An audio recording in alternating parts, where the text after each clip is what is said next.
نمازوں کے سلسلے میں بھی یہ بات کہی جاتی ہے کہ خاص طور پر بے نمازی دوستوں سے بڑا پرہیز کرنے کی ضرورت ہے. یا تو آپ اتنے اثر انداز ان کے اوپر ہونے کی صلاحیت رکھتی ہیں کہ نہیں ہم یہ بے نمازی ہے نا تو ہم اس کو نمازی بنا دیں گے, لیکن عام طور پر ہوتا یہ ہے کہ بے نمازی افراد اپنا زیادہ اثر چھوڑ جاتے ہیں. تو اگر ایسا کچھ ہو رہا ہو تو آپ کو ان سے پرہیز کرنا لازم ہے. دیکھیے جس طرح گندی مچھلیاں ہوتی ہیں نا وہ پورے تالاب کو خراب کر دیتی ہیں, اسی طرح سے جو دین سے لاپرواہ ہوگا وہ آپ کو بھی دین سے لاپرواہی کر دے گا. اس کے لیے بہت ضرورت اس بات کی ہے کہ انسان دیکھیے ایک ماحول اپنے ارد گرد بنائے, اپنے اوقات کو درس قرآن کے لیے, درس احکام کے لیے, درس سیرت ائمہ معصومین کے لیے, پیغمبر اسلام کی سیرت کے, اس طرح سے مختلف دعاؤں کے پروگرامز ہیں اور حدیث قصہ کے پروگرامز ہیں, دعائے توسل ہو رہی ہے, دعائے کمیل ہو رہی ہے, دعائے ندبہ ہو رہی ہے. یہ سارے کے سارے پروگرام جو ہیں ان کے اندر انسان جب بھی شرکت کرتا ہے تو اس کے اندر ایک روحانیت اور ایک معنویت پیدا ہوتی ہے اور وہ خود بخود اپنی نمازوں کی طرف متوجہ ہوتا ہے. یہ آپ کی یہ پروگرامز جو ہوتے ہیں اس طرح کے, یہ جہاں کہیں بھی خواتین خود اگر نہیں ہوتے آپ کے اطراف میں تو آپ انہیں منعقد کریں اپنے گھر میں, چاہے چھوٹے سے چھوٹے طور پر کیوں نہ صحیح. اس سے ایک بہت بڑا فائدہ یہ ہوگا کہ آپ کے دیکھیے ہر گھر میں ہر شخص ایک طرح کے لیول کا نہیں ہوتا. آپ اگر اس طرف متوجہ ہو گئی ہیں, آپ نمازوں کی طرف متوجہ ہو گئی ہیں, آپ دین کی طرف متوجہ ہو گئی ہیں, تو گھر میں کوئی بھی ایسا دعا کا کوئی پروگرام ہوگا تو جو افراد متوجہ نہیں بھی ہیں وہ بھی اس پروگرام میں آ کر بیٹھ جائیں گے, ان تک بھی دین کی ایک بات پہنچے گی. اس میں کوئی چھوٹا موٹا سا آپ درس جو ہے وہ کسی کو بلا کر, کسی خاتون کو بلا کر وہ کر لیں, ورنہ مختلف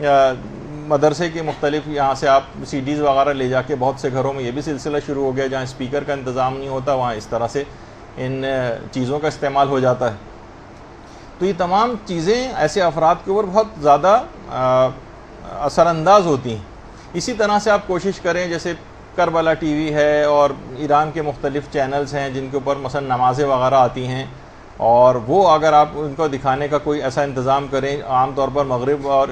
عشاء کی جو نمازیں جس انداز سے عام طور پر لوگ گھروں میں بھی ہوتے ہیں, اور کتنے بڑے بڑے علماء جو ہیں وہاں پر قوم اور مشہد کے, اور کبھی آیت اللہ شبیری زنجانی کی نماز آ رہی ہے, کبھی آیت اللہ ناصر مکارم شیرازی کی آ رہی ہے, تو کبھی آیت اللہ نوری حمدانی کی آ رہی ہے, کبھی رہبر معظم کی آ رہی ہے. تو ایک عجیب ایک روحانیت کا ایک سما اور ایک ماحول گھر کے اندر پیدا ہو جاتا ہے. یہ کربلا کی, تو یہ سب چیزیں آپ کو ماحول بنانا پڑے گا, نماز کا گھر میں ایک ماحول کریٹ کرنا پڑتا. تو جو آپ کی روحانیت کو بھی سرشار کرے گا, آپ کی روح کو سرشار کرے گا, لوگوں کی خود بخود نماز کی طرف رغبت ہوگی. اور جسے قرآن نے کہا ہے نا صبغت اللہ, یعنی خدائی ایک رنگ جو ہے وہ چڑھنے لگتا ہے روح کے اوپر, اس کے اوپر ایک رنگ آ جاتا ہے خدا کا. تو دیکھیے ہماری جو بہت بڑی وجہ ہے گھروں میں مصیبتیں نازل ہونے کی, پریشانیوں کی, جو جس میں آج کل ہر گھر گرفتار ہے, اس کی ایک وجہ ہماری ناقص نمازیں بھی. اور گھروں میں بے نمازی افراد کا ہونا تو ایک بہت بڑی مصیبت. یہ گویا مصیبتوں اور پریشانیوں کو کھینچنے کا ایک میگنیٹ ہے جو گھروں کے اندر لگا دیا گیا. جس گھر میں بھی ایک بے نمازی بھی اگر موجود ہے تو مصیبتیں اور پریشانیاں کھینچ کر اس گھر کی طرف آتی. تو آپ یہ نہیں کر سکتی کہ بس اپنی نمازوں میں لگی رہیں, کیونکہ گھر میں جب تک گھر کے اور افراد کو یا ارد گرد کے ماحول کو آپ اچھا نہیں کریں گی, جب تک فقط ایک آدمی کے تنہا اچھا ہو جانے سے فرق نہیں پڑے گا. تو یہ بہت اہم اس کے اندر بات ہے. تو جو میں نے کہا کہ گھر میں کیسی مصیبتیں اور پریشانیاں آتی ہیں, اور پھر جس اعتبار سے جو لیول جس کا ہوتا ہے اس کے مطابق ہی ہوتا ہے مصیبتوں اور پریشانیوں کا لیول بھی. جیسے آیت اللہ شیخ حسن علی نخودکی اصفہانی, یہ وہی ہیں جن کا میں نے امام خمینی کے حوالے سے ایک دفعہ بتایا تھا عمل بھی. وہ ایک دفعہ آیت اللہ شیخ حسن علی نخودکی اصفہانی جو امام خمینی کے بھی استاد تھے, وہ خود انہوں نے اپنے ایک بیٹے کو ایک دفعہ وصیت کی تھی. کہا بیٹا یہ بات یاد رکھو, اگر تم 40 روز تک بھی روزانہ عبادت, ریاضت, دعائیں, تعقیبات, عرفانیات کے اندر تم ڈوبے بھی رہو, اور فقط ان 40 دنوں میں سے ایک دن کی فجر کی نماز قضا ہو جائے تم سے, تمہاری ساری ریاضتیں ہباء منصورہ ہو جائیں گی. تمہاری ساری ریاضتیں مکمل ضائع ہو جائیں گی۔ یہ جو بھی آپ نے آیت دیکھی نا، اس کا ترجمہ ہے کہ پھر ہم ان کے اعمال کی طرف توجہ کریں گے اور سب کو اڑتے ہوئے خاک کے ذروں کی مانند بنا دیں گے۔ یعنی جب چیزیں قبول نہیں ہوتی نا نیک اعمال، تو جس طریقے سے ریت کے ذرات کے اندر کوئی چیز تبدیل ہو جاتی ہے، اعمال کا یہ حشر ہو جاتا ہے، ابھی جس کی تفصیل بھی آگے چل کر آئے گی۔ بیٹا میں نے اپنی، فرماتے ہیں شیخ حسن علی نخودکی اصفہانی، بیٹا میں نے اپنی پوری زندگی میں صرف ایک مرتبہ مجھ سے ایک نماز قضا ہو گئی تھی، اور اسی دن میرا بیٹا مر گیا تھا، تمہارا بھائی اسی دن مر گیا تھا، اور پھر خواب میں مجھ کو بتایا گیا کہ اس کی موت کا سبب میری وہ قضا نماز فجر تھی جو مجھ سے قضا ہو گئی تھی۔ وہ ٹھیک ہے کہ پروردگار ہر کسی کو اس امتحان سے نہیں گزارتا ہے، جن کے رتبے اتنے زیادہ بلند ہوتے ہیں ان کے لیے پھر مصیبتیں اور پریشانیاں بھی ایسی آتی ہیں، لیکن ٹھیک ہے خدا نخواستہ ہم تو اس پروردگار اس قسم کی مصیبت میں مبتلا نہ کرے، لیکن چھوٹے لیول کی مصیبتیں تو آتی ہیں نا۔ تو ایک نماز، یعنی کہہ رہے ہیں 40 روز تک بھی اگر تم مسلسل پورے کے پورے عرفانیت کے اندر ڈوبے رہو اور دنیا جہان کے نیک اعمال کر ڈالو اور فقط ایک دن نماز کو اپنی قضا کر دو، تو سارے اعمال تمہارے ریت کے ذروں میں تبدیل ہو جائیں گے، سب کیا کرایا بالکل بیکار ہو جائے گا۔ تو یہ بہت اہم بات ہے کہ یہ تمام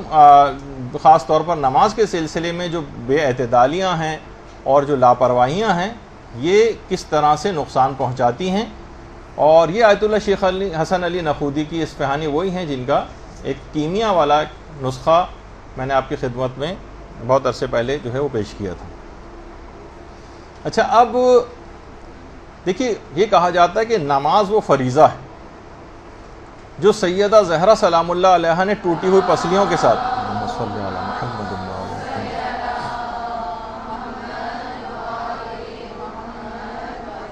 یعنی ہم اس نماز سے پہلو تہی کر رہے ہیں جو سیدہ زہرا نے ٹوٹی ہوئی پسلیوں کے ساتھ ادا کی تھی، حضرت زینب سلام اللہ علیہا نے بندھے ہوئے ہاتھوں کے ساتھ ادا کی تھی۔ دیکھیے کہا جاتا ہے نا کہ محسن نقوی کا جو شعر ہے کہ محسن اس نماز کو کیسے میں چھوڑ دوں، زینب جو پڑھ رہی تھی لاشوں کے درمیان، اس کو ان مومن جو ہے اس کو نظر اندازی سے کام لے رہے ہیں اس سلسلے میں جو سید سجاد نے طوق و سلاسل میں انجام دی تھی اور جو حسین مظلوم نے خنجر تلے ادا کی۔ تو دیکھیے ایسی نماز اس کے بعد کبھی نہیں ہوئی، سجدے میں سر، گلے پہ خنجر، 3 دن کی پیاس، ایسی نماز پھر نہ ہوئی کربلا کے بعد۔ تو اس کو ماننے والے اتنی آسانی کے ساتھ اس کو ترک کر دیں اور اس کا حق ادا نہ کریں، چھوڑ کر سجدوں کو توہین محرم نہ کرو، بے نمازی ہو تو شبیر کا ماتم نہ کرو۔ کتنا اچھے شاعروں نے شعر اس سلسلے میں کہیں، جہاں نماز کے خلاف اشعار کہے گئے ہیں وہاں شاعروں نے اس کا بھی حق ادا کیا۔ برحمتك يا أرحم الراحمين وصلى الله على محمد وآله الطاهرين